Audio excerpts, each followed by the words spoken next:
Welcome to the Ernie Chambers Show.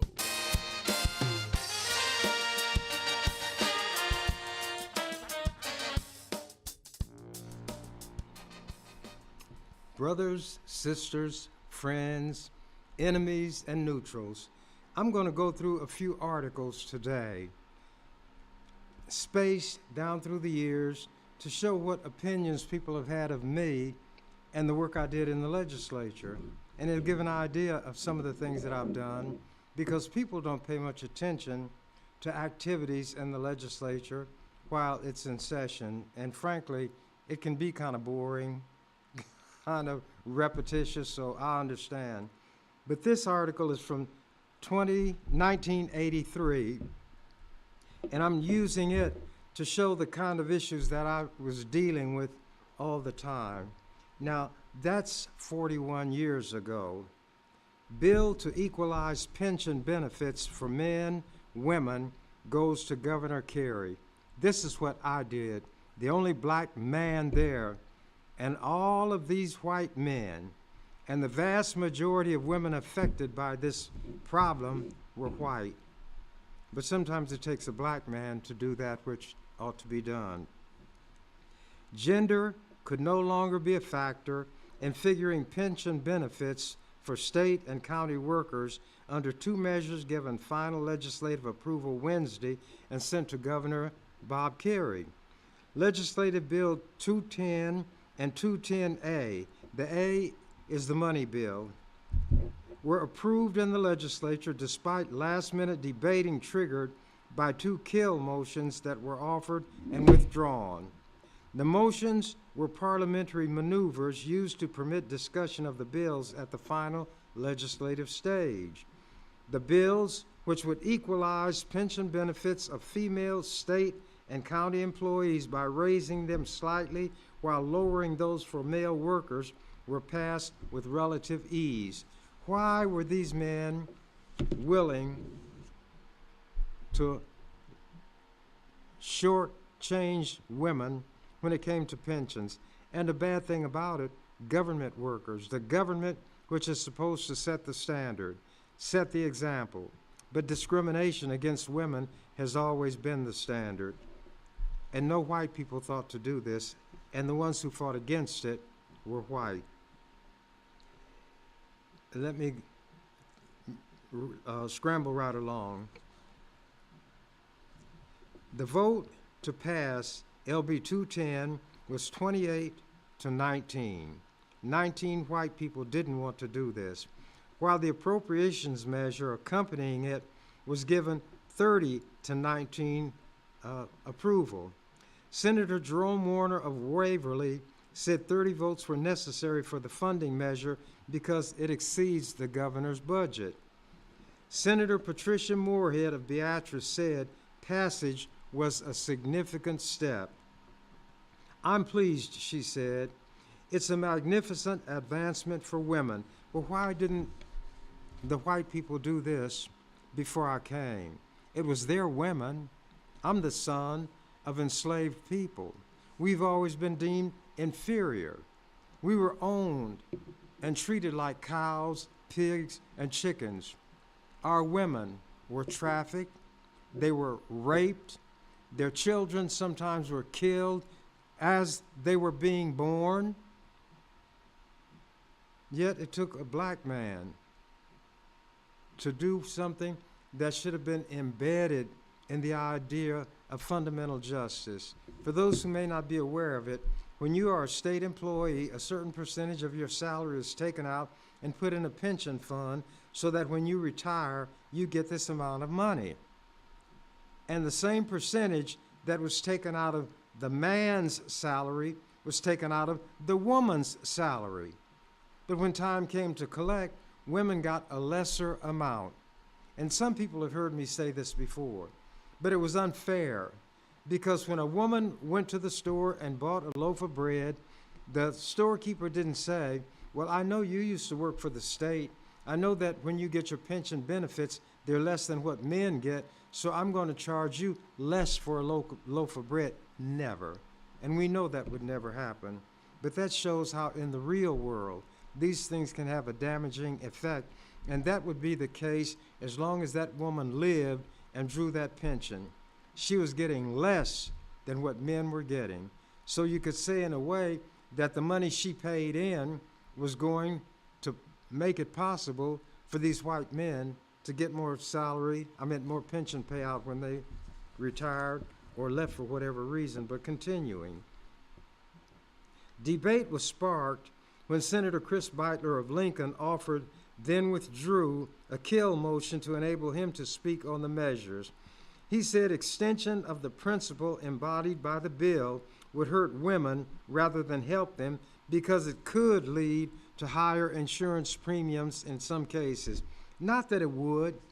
This is something that might happen to women, so let's leave it in place, the discrimination.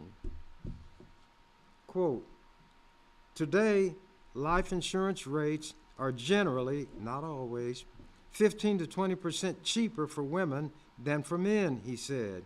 Well, women live longer, so they're going to pay for their insurance policy for a longer time before their family collects on it. He said automobile insurance rates range from 18 to 66% cheaper for women than men now, and those are based on the driving records of people. Everybody knows, almost instinctively, that men are less cautious in driving than women. They have more accidents, and the accidents are more serious. Beitler also said, there is a case related to issues raised by this bill pending before the U.S. Supreme Court, and Nebraska should await direction from the High Court. No, if we have a conscience and believe in morality and fair play, and Nebraska is such a good Christian state, then let us do what is right, what is moral, what is fair. We don't need a Supreme Court in Washington, D.C. to tell us in Nebraska what to do. But it took somebody like me, an outsider, a man generally scorned and hated, to do the right thing. But that makes me think of a guy a long time ago. He was scorned, he was hated, and all he did was good. If he saw somebody blind, he would make that person able to see. If they were deaf, they'd be able to hear. A person had lost a little girl, died to death, and was crying, and he said, "Why are you crying?" And the father and the mother said almost in unison, "Our little girl is dead." And he said, "No, she's not dead, she sleeps." And they said, "You must be a lunatic," and were beginning to grow crazed, grow furious, when all of a sudden they heard from the little girl. And lo and behold, she was alive. And that person, known as Jesus Christ, is the one who worked this miracle. And you know what happened to him? He was murdered. He was murdered by the state, by the authorities, because pressure was brought to bear by, of all people, the religious people. He was crucified. Now, some people might think that that's the way it was meant to be because that's what happened. That is not the way it ought to have been. And when we say ought, that is talking about principles, morality, and so forth. But speaking of male-female relationships, male domination, female suppression, there was a lady, she was a former slave, named Sojourner Truth. She was very, to use that term they do about black people who can put 10 words together and make sense, she was very articulate, and she was religious. And she was going after Frederick Douglass. And she said, "Frederick, I want you to know that the greatest man who ever lived was Jesus Christ. And that man was produced by God and a woman. A man had nothing to do with it." So there have always been people who tried to use moral arguments to make a point, and I can't say that any of them had been successful in the sense of turning the tide. but we who try to help the poor, the dispossessed, those who are among the least, the last, and the lost, know and understand very well that any progress we make is going to be incremental, measured in millimeters. But nevertheless, we must press on. This article is from 2024, which would be 30 years ago, and it appeared in the Lincoln Journal-Star. No, this one was in, of all places, the Omaha World Herald.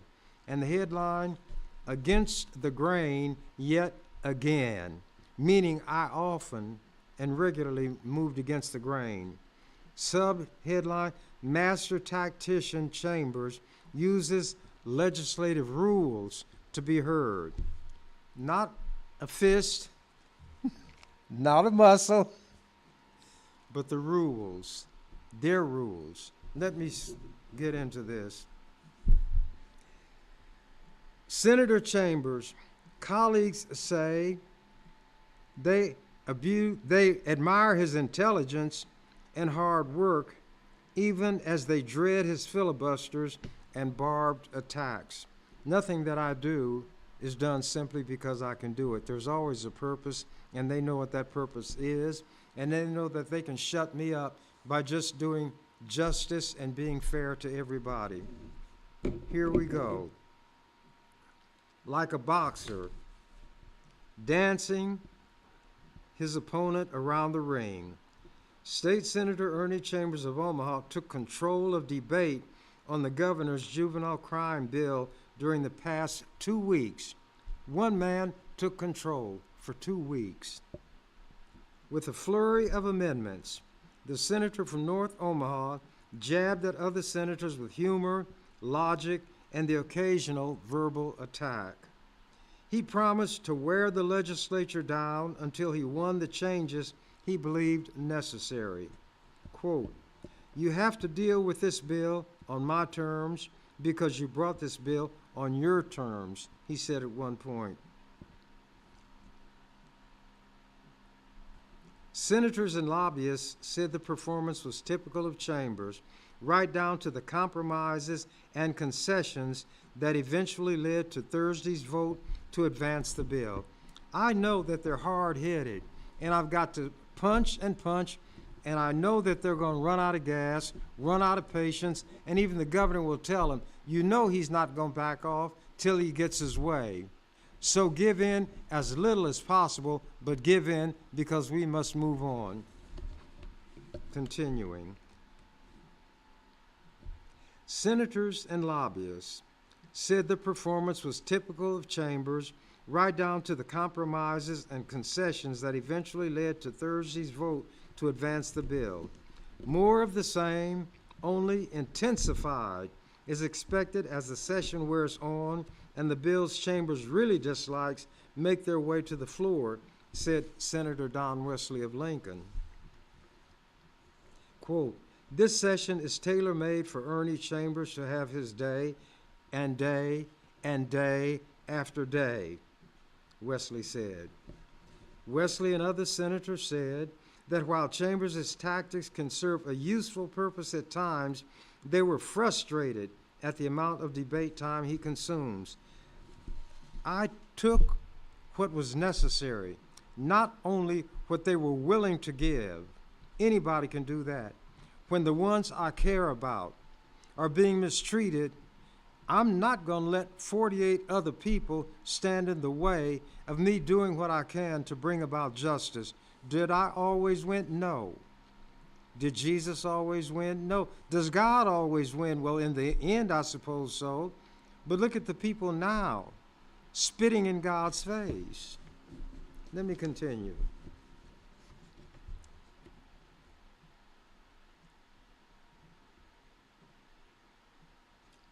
Wesley and other senators said that while Chambers' tactics can serve a useful purpose at times, they were frustrated at the amount of debate time he consumes. However, senators said, the legislature lacks the desire to use its rules to curtail chambers. No, they didn't lack the desire, they lacked the know-how. They tried every way they could, and I always found a way around them.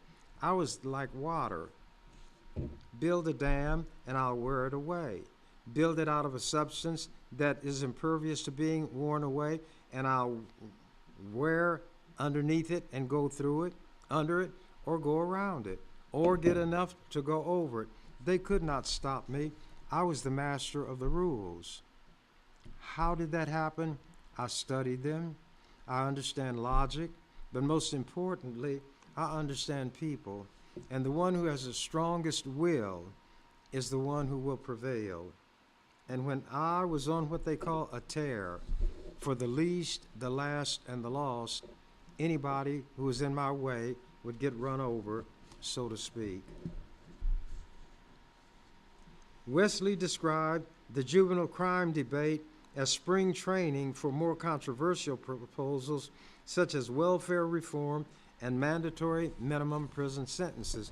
They know what it is that I'm opposed to. Chambers 56. To be a young, youthful 56 again. When, as Billy Joel said, when I wore a younger man's clothes. Chambers 56 is not the only senator in the Nebraska legislature to employ the tactics of delay and filibuster, but he probably does it the most, and he is best at it. And in the opinion of some senators, he's the most skilled at it. Some observers said that Chambers, now in his 24th year as a senator, has increased his use of such tactics in recent years. You use what works. Senator Eric Will of Omaha, chairman of the legislature's Rule Committee, said, Chambers knows the rules of debate better than any other senator. Whose rules are they? The white people's. Who adopted the rules? The white people. And they adopted rules that they thought would stop me. But woe upon them, they never could do it. He not only knows the rules, said Will, he knows how to use them to his purposes. In the past several years, Chambers has been prominent in filibusters against anti-abortion bills, pro-gambling bills, and reform of the Workers' Compensation Court. He led the 1987 filibuster against LB 775, a major business incentive measure that eventually passed, but with some changes because of what I was able to get. I can never get everything that I want. If I had been able to get everything I wanted, the millennium would have come, because everybody who was hungry would be fed. Everybody who was sick would be made whole. There would be no poor, no sadness, no sorrow, no trouble. And I never got that. And it hasn't happened yet. I lost my place. Last year, a proposal for a half-cent sales tax to finance improvements of Omaha City Auditorium died when Chambers threatened to filibuster it, and other senators said they opposed it. Although they named frequent instances where Chambers slowed and modified a proposal, none of those interviewed could name a measure killed solely by Chambers' efforts. Right. Other senators had to vote the way I wanted them to vote. So there were others, and there were some who even joined the discussion and the debate on the side that I adopted, because even the worst of them had things he or she cared about, and at those points would step forward. And when they were doing the work, I didn't say anything. It was unnecessary. I wouldn't pour water on a drowning person. Chambers said that Chambers sees that as no reason to quit trying.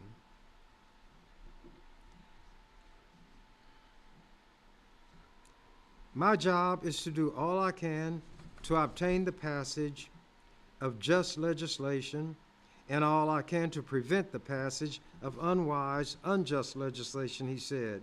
I do a lot of blocking and tackling. This is a one-house legislature, he said. I am the second house. That's what I should say, huh? But I said, I'm the second chambers. And people began to say, these are not the legislative chambers, they are Ernie's chambers. Anyway, lobbyist Michael Kelly of Omaha said, he's very good at playing defense. You love him when he's with you. You're not very happy with him when he's against you. Chambers said he was not trying to filibuster the juvenile crime bill, even though it took 5 days of debate before the bill advanced. He said he favors many aspects of the bill which would reshape Nebraska's juvenile justice system. Among other things, Legislative Bill 988 would restrict ownership of guns by juveniles, create, quote, boot camps for young prisoners, create a separate facility for violent offenders, and establish an Office of Juvenile Services in the Department of Corrections. It's a rare opportunity for us to really do something worthwhile, Chambers said. If we don't deal with another bill, if we properly deal with LB 988, then the session will be a success. Under Nebraska legislature rules, it is difficult to tell when a debate turns into a filibuster, Senator said. Nebraska's rules limit speakers to 3 5-minute terms on any given motion or amendment.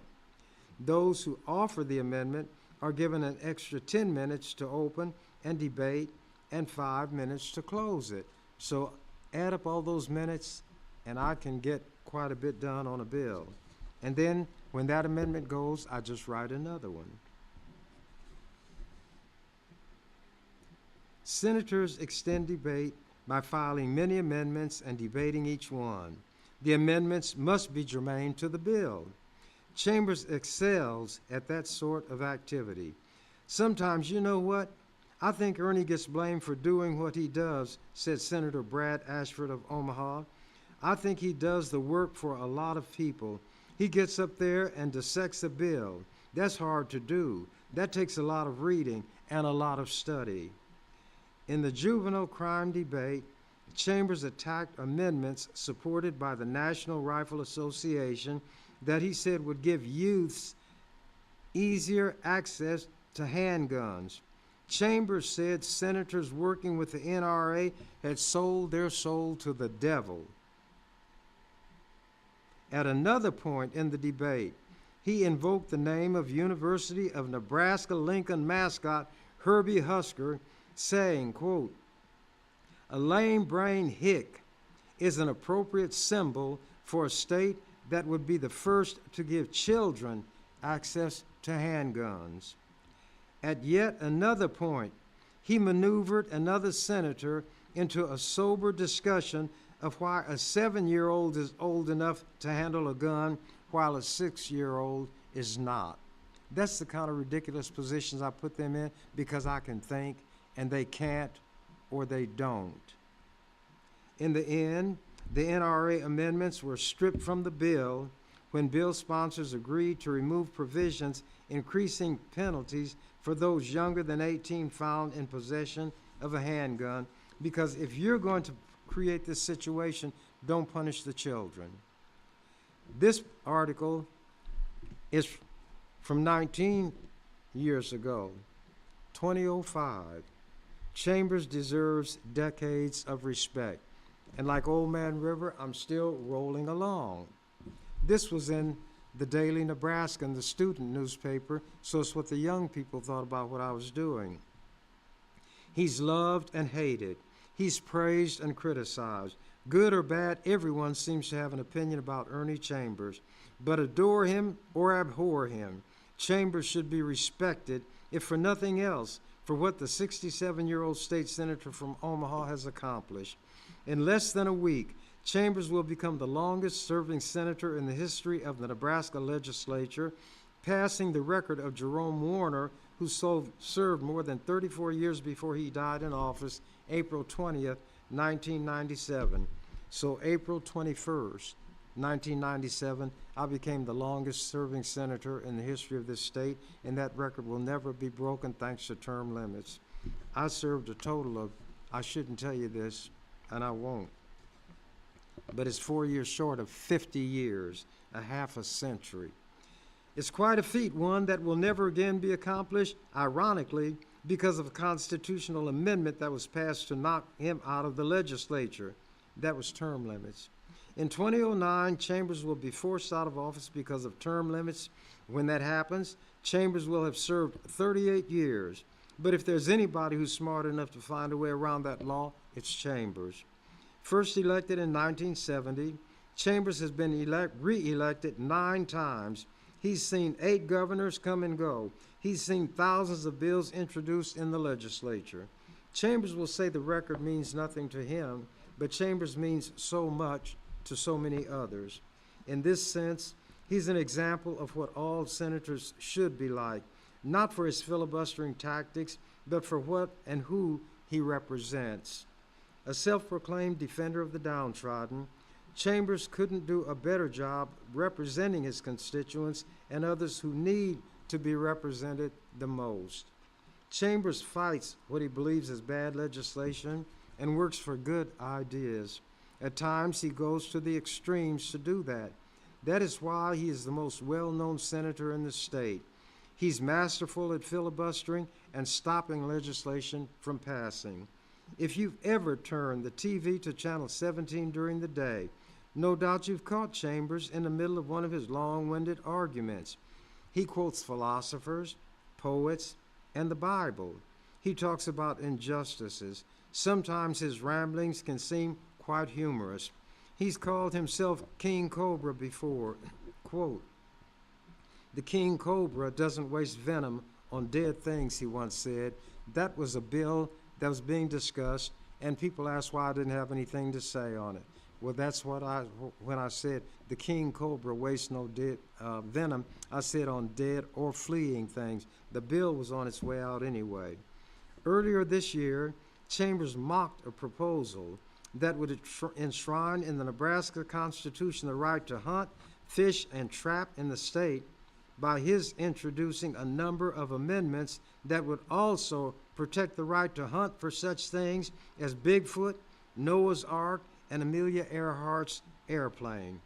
During the debate, Chambers proposed to protect running, jumping, and sweating, the hunting of who let the dogs out, the sweetest apple in the orchard, the man in the moon, and liberal Martians.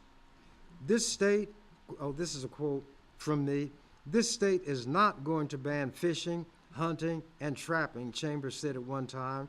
"And if you think so, you need to go get some medication because you have some chemical imbalance in your brain because it's not functioning."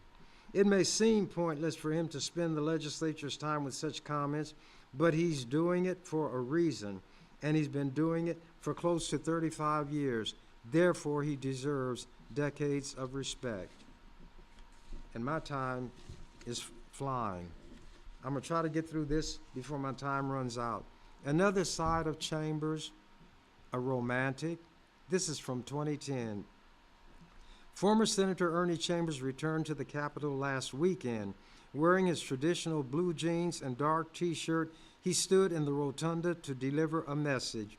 You could say it was a message from the heart if he had a heart. He has professed for years on the floor of the legislature that he doesn't. At the very least, he touched hearts with the words he spoke to Stacy Trout and Andy Conroy as he presided at their July 3rd wedding. Quote, "This is between me and the two of you," he told them. "Others may eavesdrop if they choose." Stacy and Andy met at the Capitol when she worked for Omaha Senator Brad Ashford and when he was hired too for a time. It was fitting, she said, to ask the man who sat next to her for so many Judiciary Committee meetings. She was committee counsel, he the long-standing member, to marry them. "I couldn't think of anyone better, more appropriate," the bride said. He was part of our experience in this place and this time in our lives. Chambers presided at the courtyard wedding of another Capitol staffer last summer, and earlier that year, he participated in a wedding of a New York couple who traveled to Nebraska to be married by me. The agnostic senator, who frequently brought up biblical history and theology in legislative debate, became a credentialed minister in January 2009 through the non-denominational Universal Ministry. In Nebraska, any ordained minister, judge, or clerk magistrate can officiate at a wedding and does not have to register with the state. By the way, I performed the first and only gay marriage in the rotunda of the legislature between two legislative employees. I did that. And I said, in that room, pointing to the rotunda, are some of the most hateful people in the world, and they would do all they could to stop what's happening now, but they can't stop it because I'm the one involved. Chambers said when young people invite him into what is the most important moment in their lives, it is meaningful. He contributed, quote, sincere and very personal advice, unquote. Stacy said, it was very special. Despite love's inevitable ups and downs, he said, it must never be allowed to deteriorate into a fickle thing that parodies true love, nor into a quid pro quo or a barter situation. In exchange for this, I'll give you that. Perfect love casts out not only fear, but jealousy, doubt, and distrust. Aim for that level of perfection, he told them. No matter how elusive it may seem, it is worth the effort. It is what the daily effort and attention are about. Let me turn a corner here, he then said. Quote, there must be that magical and enduring combination of heart and mind, so that when the heart, that organ of romance, whimsy, impracticality, and emotion, falls into one of its unpredictable moods and goes off on vacation, AWOL, the mind comes into play and asserts its wisdom, practicality, and stabilizing influence. It saves the day by holding the fort until the heart regains its balance and love flows again. Be ever lovers, he advised, but never cease being friends. And then he pronounced them friends and spouses, invoking the Vulcan admonition to live long and prosper.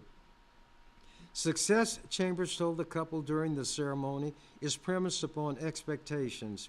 I expect this marriage to be as strong and last as long as the Roman Empire, he told them. But he cautioned that the relationship must be consciously and deliberately worked on each day. As much effort must be put into nurturing it as is exerted by elite athletes, top-flight lawyers, and consummate musicians in honing their skills and keeping them sharp, he said. Being a lifetime commitment, it cannot be permitted to drift aimlessly, unattended to. And outsiders or meddlers should not be allowed to interfere. You are marrying each other, he said, not each other's families or friends. Referring to himself, Chambers said, a hard life makes a hard man.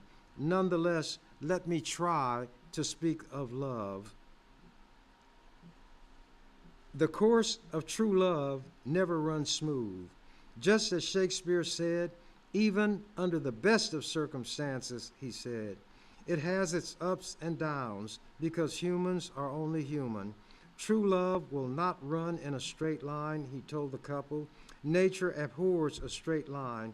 In music, it is a boring monotone. On a heart monitor, it means the show is over. Now, I don't know how much time I have left, but I know it's close to running out, so I'm going to have to start winding down. Maybe I can get a little of this done. The black Nebraska lawmaker who may have delivered the presidency to Joe Biden. Biden has Ernie Chambers to thank for getting one electoral vote out of the Cornhusker state. The nation has a lot to thank Ernie Chambers for, in fact.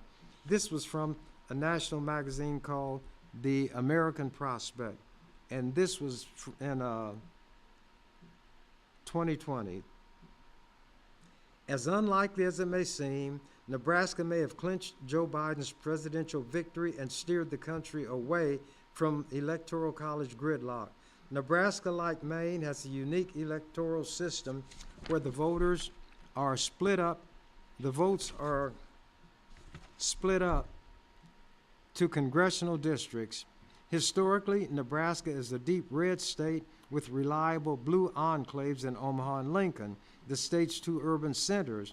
But as of Wednesday morning, Biden had won Nebraska's 2nd congressional district by more than 6 percentage points. If Biden falls short in the states where he's trailing right now, but holds on to Nevada and Arizona, he will have 270 electoral votes in his corner, the bare minimum required to win the presidency. That would mean the single electoral vote in Nebraska would provide the margin of victory, avoiding a 269-269 tie that would throw the election to the House of Representatives, where because of the peculiar rules for resolving such ties, Trump would likely be chosen president, even though the House is in the hands of Democrats. More from this writer. It's only the second time Nebraska's electoral districts have not gone fully to the statewide popular vote winner. In 2008, Barack Obama poached the 2nd congressional district, which encompasses Omaha, surrounding suburbs, and a few farms.